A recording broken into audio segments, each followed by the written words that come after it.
अगर आपको भी हर महीने 30 तारीख को या महीने में एक दिन ये डर रहता है कि यार सैलरी ख़त्म हो जाएगी, तो ये वीडियो हम आप ही के लिए बना रहे हैं। और इसमें हमने ऐसे 7 स्टेप बताए हैं, अगर आप उन स्टेप्स को फॉलो करते हैं तो डेफिनेटली आप 7 साल में फाइनेंशियली फ्री हो सकते हैं। हम ये ब्लैंक पेपर पे लिख के देने को तैयार है कि अगर आपने वो 7 स्टेप्स को ईमानदारी से कंसिस्टेंटली फॉलो किया तो आप 110% फाइनेंशियली फ्री हो सकते हैं। और ये हमारी जिम्मेदारी है कि अगर आप इस चैनल को देख रहे हैं तो आपको फाइनेंशियली फ्री बनाया जाए। नमस्कार दोस्तों, मैं हूं आपका साथी इंद्रजीत, फौजी फाइनेंस पर, जहां पर हम फाइनेंस बताते नहीं बनाते हैं और आपकी फाइनेंशियल फ्रीडम की आज़ादी का रास्ता खोलते हैं। तो चलिए शुरू करते हैं बिना किसी देरी के। सबसे पहले ना मैं आपको एक स्टोरी सुनाता हूँ। अप्रॉक्सी मतलब ये स्टोरी मैंने बनाई है, लेकिन आप अगर इसको गौर से सुनेंगे तो आप अपने आप से रिलाई कर सकें इसको या रिलेट कर सकेंगे। तो एक बंदा क्या बोलूँ मैं, एक लड़का था जिसका नाम था सुमित। अब सुमित अपने कॉलेज के टाइम में मतलब बहुत अच्छे घर से नहीं था, गरीब था घर से। अब गरीब घरों में क्या होता है कि जनरली मतलब जिनकी 10,000 या 12,000 रुपये इनकम होती है, तो उसको कॉलेज से लेकर स्कूल तक की फीस उसके माँ बाप ने भरी। बिकॉज बच्चा उस एज में नहीं होता है कि वो पैसा कमा सके, या तो वो पढ़ाई कर सकता है या फिर काम कर सकता है। तो स्कूल से लेकर कॉलेज तक की फीस उसके माँ बाप ने भरी। और ऐसे ही उसके कुछ टाइम के बाद सुमित को एक मोबाइल लेके दिया गया और सुमित ने सोचा कि यार कुछ तो देखना है, तो उसने यूट्यूब खोला। तो यूट्यूब खोलते ही उसके पास हमारा एक वीडियो सामने आ गया। और जब उसके पास वो वीडियो सामने आया और उसने गौर से सुना, हम फाइनेंशियल इंडिपेंडेंस पढ़ाते हैं, तो जैसे ही उसके पास वो वीडियो आया तो उसने उस वीडियो को गौर से देखा और उसने फैसला किया कि वो साइड में अपना कुछ काम करना शुरू करेगा। और उसने ऐसे ही थंबनेल डिज़ाइनिंग शुरू की और उसने 500 रुपये महीने की एक अपनी SIP शुरू की, है ना। फिर 500 से 700, 1000 ऐसे करते करते बढ़ाते बढ़ाते उसने 3 साल में अपनी पहली बाइक ली। और 3 साल में पहली बाइक ली, लेकिन आज की डेट में यहाँ लोग मोबाइल भी EMI पे लेते हैं, तो उसने अपनी पहली बाइक किस्तों पे नहीं बल्कि पूरा 1 शॉट पेमेंट में ली। तो उसको एक चीज़ समझ आ गई है, कंपाउंडिंग में पावर तो बहुत है। उसके बाद अब उसकी जब फाइनेंशियल इंडिपेंडेंस ख़त्म हुई और वो खुद सेल्फ डिपेंड हो गया, उसके बाद फिर उसी ने इस तरीके से अपना एक घर प्लान किया। उसके कुछ टाइम के बाद उसने अपना एक ऑफिस प्लान किया, है ना। और आज उसका खुद का ऑफिस है और यूट्यूब चैनल भी है। और इसी तरीके से वो पिछले 7 साल से काम कर रहा है। मैं ये नहीं बात कर रहा कि 7 साल पहले उसने हमारी वीडियो देखी, ऑल्सो जिसकी वीडियो देखी, फॉर जस्ट अ एग्जाम्पल आपको समझाने के लिए कि लॉन्ग टर्म में चीज़ें हमेशा वर्क करती हैं। और आज वही सुमित 7 साल बाद कहीं ऑफिस नहीं जाता है। सारे मतलब जो भी लग्जरी उसको चाहिए, जो भी चीज़ें ऐसी जो उसको ज़रूरत है, उसके माँ बाप को ज़रूरत है, आज वो दे पा रहा है। बिकॉज ऑफ दैट, सिर्फ एक वीडियो देखने के कारण और सही स्टेप लेने के कारण। सो मे बी आपको ये समझ आ गया होगा। तो चलिए अब शुरू करते हैं पहला स्टेप, 7 स्टेप्स एंड 7 ईयर्स। तो यही वो पहला स्टेप है, मतलब फाइनेंशियल इंडिपेंडेंसी।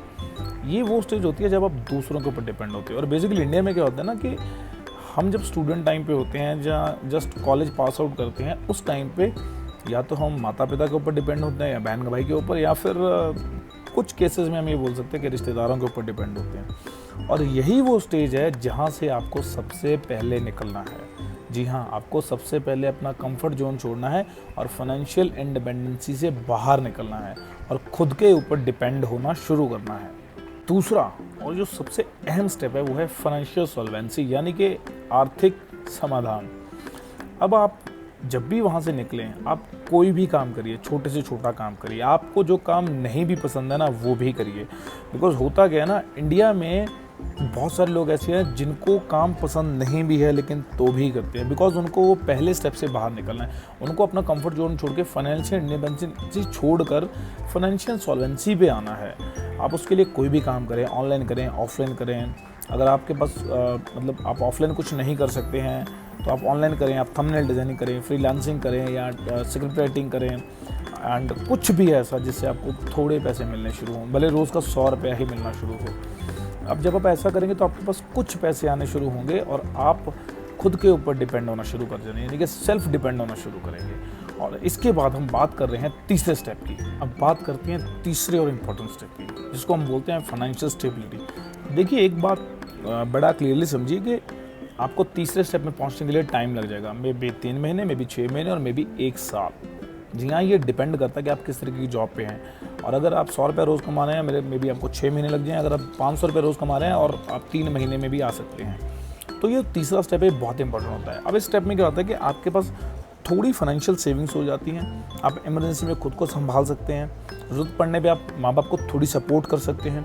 तो ये जो तीसरा स्टेप्स है ये आपको असली तरीके से फाइनेंशियल स्टेबिलिटी देता है और अपने पर थोड़े फाइनेंशियल, या हम बात करें कि इमरजेंसी फंड्स आप सेव कर सकते हैं इससे। चौथे स्टेप की अगर हम बात करें तो चौथे स्टेप में आपको फाइनेंशियल सिक्योरिटी की तरफ बढ़ना है। और मेरे को तो याद रखिए, कोई भी जो अमीर आदमी है, जो रिच आदमी है, उन्होंने हमेशा पहले रिस्क को कवर किया है। अब रिस्क को कवर करने का मतलब क्या है कि भैया आपके पास हेल्थ इंश्योरेंस होना चाहिए। अगर आप मैरिड हैं या मम्मी पापा हैं, जो भी ऐसा पर्सन जिसको हॉस्पिटल जाने पे आपको पैसे देने पड़े, सॉरी टू से but it is a better truth, जिसको हॉस्पिटल जाने पे आपको पैसे देने पड़ सकते हैं, तो आप उनको हेल्प करने के बजाय उनको उनका इंश्योरेंस लेके दे दीजिए। एटलीस्ट एक बार तो लेके दे दीजिए। मतलब महीने का अच्छा इंश्योरेंस 500 से 700 रुपये के बीच में आ जाता है। बिकॉज याद रखिए कि rich always risk the cover, अमीर आदमी हमेशा रिस्क को कवर करके रखता है। तो यहाँ पे आपको सिक्योरिटी रखनी है, अपने रिस्क को कवर करके रखना है। आपके पास घर है, गाड़ी है, बंगले है, जो भी है। फिफ्थ यानी कि पाँचवें स्टेप की अगर हम बात करें तो पाँचवें स्टेप में आपको मे बी 2 से 3 साल लग जाएंगे पहुंचने के लिए। और ये एक ऐसी स्टेज आ जाती है जहाँ पे आप जिम्मेदारियाँ, घर के कुछ डिसीजन भी लेते हैं। हो सकता है कुछ केसेस में आपकी मैरिज भी हो गई हो, तो मैरिज के साथ साथ कुछ चीज़ें ऑटोमेटिकली आ जाती हैं, जैसे थोड़ी टेंशन आ जाती है, या कई बार ये होता है कि शादी से पहले घर नहीं है तो घर बनाया तो घर की EMI भी आ जाती है। या आप मान के चलिए कि 70% टाइम ऐसा होता है कि जब फिफ्थ स्टेप यानी कि फाइनेंशियल रिलायबिलिटी के ऊपर होते हैं, यानी कि आर्थिक ट्रस्ट के ऊपर होते हैं, तो उस टाइम पे आपके ऊपर कोई ना कोई EMI आ ही जाती है, भले फिर वो आपके खुद का फ़ोन लेना हो या वाइफ को फ़ोन गिफ्ट करना हो। तो ये कॉमन चीज़ है, लेकिन इस चीज़ के लिए आपको 2 से 3 साल का समय लग सकता है। आप पहले भी 2 साल में भी आ सकते हैं, लेकिन एक रिलेटेबल जो टाइम पीरियड है वो 2 से 3 साल है। तो जो फिफ्थ स्टेप है, आप इसमें ये सारी चीज़ों को मैनेज करते हैं। और अभी जो 6 और 7 स्टेप्स है ये बहुत बहुत बहुत ज़्यादा इंपॉर्टेंट है और उनको ध्यान से सुनिएगा। Number 6 is a very very very important step, financial abundance. जी हाँ, फाइनेंशियल अबंडेंस। फाइनेंशियल अबंडेंस में आपको ज़्यादा से ज़्यादा सोर्सेस ऑफ इनकम यानी कि इनकम ऑफ सोर्सेज को क्रिएट करना होता है। आप कोई भी काम कर रहे हैं, आपके पास जो भी टाइम मिलता है, अब आप कैसे करेंगे मैं आपको 4-5 स्टेप्स बताता हूँ।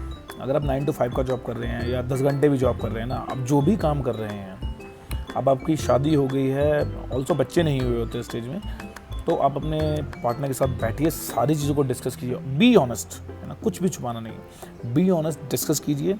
उसके बाद में आप अपना एक फाइनेंशियल प्लानर बनाइए। फाइनेंशियल प्लानर किस तरीके से बनाना है, खर्चे क्या हैं, सेविंग्स क्या है।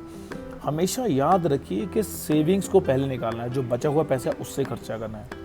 इंडिया में आज भी 90% लोग पहले खर्चा करते हैं, सेविंग्स को बाद में निकालते हैं। और अगर इस तरीके से करेंगे तो आप अगर इस वीडियो को देख रहे हैं, पता आपको भी है कि पैसे कभी बचते नहीं हैं, सारे खर्च हो जाते हैं। अगेन 25 तारीख के बाद फिर वही, मतलब जो भी लोग जॉब करते हैं, 1 से 10 तक अच्छा पैसा होता है, 10 से 20 तक कम पैसा होता है और 20 से 30 तक बिल्कुल पैसा नहीं होता। और 25 से 30 तक तो मैं बात करूँ कि सारी उम्मीदें ही 1 तारीख के ऊपर या है ना सैलरी के ऊपर डिपेंड होती हैं। तो आपको उस टाइम पे मल्टीपल सोर्सेज ऑफ इनकम को क्रिएट करना होता है। आप कैसे क्रिएट करेंगे? सबसे पहले बिना इन्वेस्टमेंट की बात कर रहा हूँ, आपको कोई इन्वेस्टमेंट नहीं करना है। सबसे पहले आप क्या कर सकते हैं, आपके अंदर जो भी टैलेंट है, जो भी स्किल है, आप उसको ऑनलाइन लाइए। किसी बहुत अच्छे राइटर ने लिखा है कि इफ़ यू आर नॉट, है ना, digitally exist, you are not present. अगर आप इंटरनेट पे नहीं हैं तो आप एग्जिस्ट ही नहीं करते हैं। तो जो भी आप इंटरनेट पे लाएंगे, यूट्यूब पे लाएंगे, आप यूट्यूब पे लाइए, इंस्टाग्राम पे लाइए, ब्लॉगिंग के थ्रू लाइए, बट एक बार लाइए तो सही, आप उसकी रीच को 10x कर सकते हैं। मतलब अगर आप 10 लोगों से अपनी नॉलेज शेयर कर सकते हैं या किसी को वैल्यू दे सकते हैं, तो यूट्यूब या ऑनलाइन ब्लॉगिंग, इंस्टाग्राम, सारे ऐसे प्लेटफॉर्म है, इवन इंक्लूड फेसबुक, के यहाँ से आप 10 की जगह 10,000 लोगों से कर सकते हैं। अगर आप ऑफलाइन 100 लोगों को कर सकते हैं तो ऑनलाइन 1 लाख लोगों के साथ वो चीज़ डिस्कस कर सकते हैं। तो आपको सोर्सेज ऑफ इनकम को बढ़ाना है, तो इसी चीज़ को हम बोलते हैं फाइनेंशियल अबंडेंस। याद रखिएगा कि पहली SIP हमेशा आपके 1 करोड़ की पहली सीढ़ी होती है। पहली SIP आपके 1 करोड़ की पहली सीढ़ी होती है। जिस दिन वो कटी तो समझ लेना आपके 1 करोड़ की जर्नी शुरू हो गई। और रास्ता कितना ही लंबा हो, अगर आप ईमानदारी से चलते जाते तो भैया आप पहुंच ही जाते हैं। नंबर 7 स्टेप, नंबर 7 एक्चुअली में कोई स्टेप नहीं है, ये पीक पॉइंट है। मतलब आपने जो रेस शुरू की थी ये उसका फिनिशिंग पॉइंट है। अब आप यहाँ पे खुद नहीं बल्कि आपके जो एसेट्स हैं, आपने जो ज़िंदगी भर कमाई की है, और नंबर 7 स्टेप है, इसके लिए अभी सबके ऊपर डिपेंड है। अगर आप ऑनेस्टली इसको फॉलो करेंगे तो आप 7 साल में इसको अचीव कर सकते हैं। बिकॉज 7 साल बाद, 7 साल एक ऐसी मतलब टाइम पीरियड है जिसमें आप किसी भी काम के अंदर अच्छा बुरा टाइम देख लेते हैं और आपको डू एंड डोंट्स की समझ आती है, आपको नेगेटिव पॉजिटिव पता चल जाता है ना, क्या गलतियां नहीं करनी है वो आपको पता चल जाती हैं। तो यही एक ऐसा टाइम है जहाँ पे आपके एसेट्स आपके लिए काम करते हैं। अगर आपने आज यूट्यूब चैनल शुरू किया, कुछ भी ऑनलाइन काम आज शुरू किया, तो most of the time probably chances are there कि भाई आपको 2 साल के अंदर उसके रिजल्ट आ जाएंगे। बिकॉज हम तो ऑनलाइन ही बात करते हैं, ऑनलाइन इन्वेस्टमेंट की बात करते हैं, है ना।